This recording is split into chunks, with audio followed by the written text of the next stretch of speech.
17 साला बेटे ने सगे बाप को गोली मारकर कत्ल कर दिया। अब अक्सर लोग ये सोचेंगे कि शायद लड़का नशे में था, शायद जायदाद या पैसों का मामला था या कोई लेन देन का मामला था, लेकिन इनमें से कोई एक बात भी दुरुस्त नहीं। असल कहानी इससे बहुत मुख्तलिफ और बहुत दुख भरी है। नाज़रीन, ये वाकया है गुजरात के नवाई इलाके का। मकदूल मोहम्मद जमील पिछले 12 साल से सऊदी अरेबिया में एक गारमेंट्स कंपनी के अंदर काम करता था। 2 साल के बाद वो घर आता, कुछ दिन अपने बीवी बच्चों के साथ गुजारता और फिर वापस सऊदी अरेबिया अपने काम पर चला जाता। यही वजह थी कि बच्चे अपनी मां के साथ ज्यादा अटैच थे। 2023 आता है, जमील ये सोचता है कि 12 से 13 साल परदेश में गुजार दिए, अब पैसे भी बहुत जमा कर लिए, सब कुछ वाइंड अप करता हूं, वापस अपने मुल्क यानी कि पाकिस्तान जाता हूं, वहीं जाकर कुछ छोटा मोटा कारोबार कर लूंगा, बीवी बच्चों के साथ रहूंगा। मगर जमील नहीं जानता कि पीछे कहानी बहुत बदल चुकी है, एक दर्दनाक हकीकत उसकी मुंतजर है। 2023 में जमील अपने फैसले पर अमल करते हुए तमाम चीजें जो है वो वाइंड अप करके पाकिस्तान आता है। लेकिन वो जैसे ही पाकिस्तान पहुंचता है, फैसला ये होता है कि वो एक दुकान खोलेगा, अपने 17 साला बेटे कासिम को साथ मिलाएगा, यहीं पर कारोबार करेगा। मगर एक दर्दनाक हकीकत उसके सामने आकर खड़ी होती है।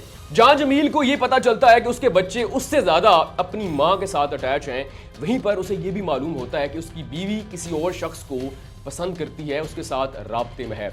झगड़ा होता है, झगड़ा इस कदर बढ़ता है, बीवी इस कदर जुबान चलाती है और अपनी गलती तस्लीम करने की बजाय शौहर को कहती है ये सब कुछ तुम्हारी वजह से हुआ। बात इस कदर बढ़ती है कि बात तलाक तक पहुंच जाती है। जमील अपनी बीवी को तलाक दे देता है और उसके बाद अपनी नई जिंदगी का आगाज करता है।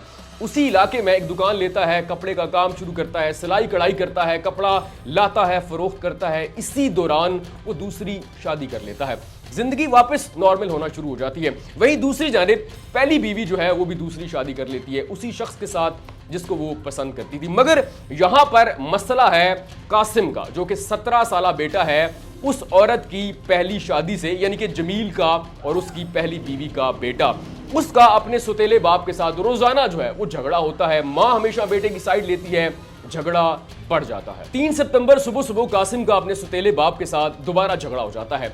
मां दरमियान में आती है और इस दफा कासिम को कहती है ये सब कुछ तुम्हारी वजह से हो रहा है, तुम्हारा बाप असल कसूरवार है, तुम दोनों ने मेरी जिंदगी बर्बाद करके रख दी है, जाओ दफा हो जाओ अपने असल बाप के पास, मुझे मेरी जिंदगी जीने दो।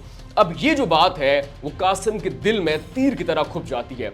उसे लगता है कि वो लावारिस है, उसका इस दुनिया में कोई भी नहीं। वो गुस्से में अपने दोस्त के पास जाता है, उससे पिस्टल लेता है और अपने असल बाप यानी कि जमील की दुकान पर पहुंच जाता है। बाप की दुकान पर जाकर कासिम कहता है कि अब्बा, आपने सिर्फ मुझे पैदा किया है, सारी जिंदगी खुद तो परदेश में गुजार दी, अब दूसरी शादी करके खुद तो मजे में रह रहे हो, मैं और मेरी मां तकलीफ में है।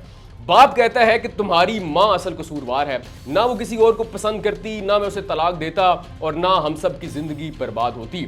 बाप का ये जवाब सुनकर कासिम आग बगोला हो जाता है। वो वालिद को कहता है कि खबरदार मेरी मां का नाम लिया, और फिर पिस्टल निकालता है, बाप पर फायर करता है। बाप मौका पर जान की बाजी हार जाता है।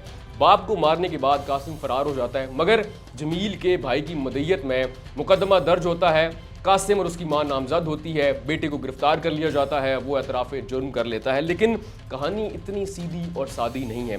ये सिर्फ एक घर की कहानी नहीं है, ये सिर्फ जमील की या कासिम की और उसकी फैमिली की कहानी नहीं है। परदेश में जितने लोग भी हैं वो इस कहानी के साथ खुद को रिलेट कर सकते हैं। जिन्होंने 10 साल, 12 साल, 15 साल परदेश में गुजारे, वो अपनी फैमिली से इसी तरह दूर हो जाते हैं। उनके अपने उनकी कमी महसूस नहीं करते। लोग जो हैं वो अपनों को भूल जाते हैं। जो परदेश में हैं उसके बच्चे अपनी माँ के साथ या बकिया जो दोस्त हैं, अजीज़ व अकारिब हैं, उनके साथ अटैच हो जाते हैं। और जब वो 15 साल, 20 साल के बाद वापस अपने घर आते हैं, उनके बच्चे अपने ही बाप को नहीं पहचानते, या फिर वो कहते हैं कि अब्बा, आप पहले तो हर महीने 80,000 लाख बेचते थे, अब आप 30,000 रुपये देते हो, जाओ वापस चले जाओ। फिर ऐसे ही झगड़े होते हैं और अक्सर तो ये भी होता है कि शादियां भी टूट जाती हैं, बीवी किसी और को पसंद करने लगती है, शौहर किसी और को पसंद करने लगता है। और ये जो कहानी है ये हर परदेसी की कहानी है।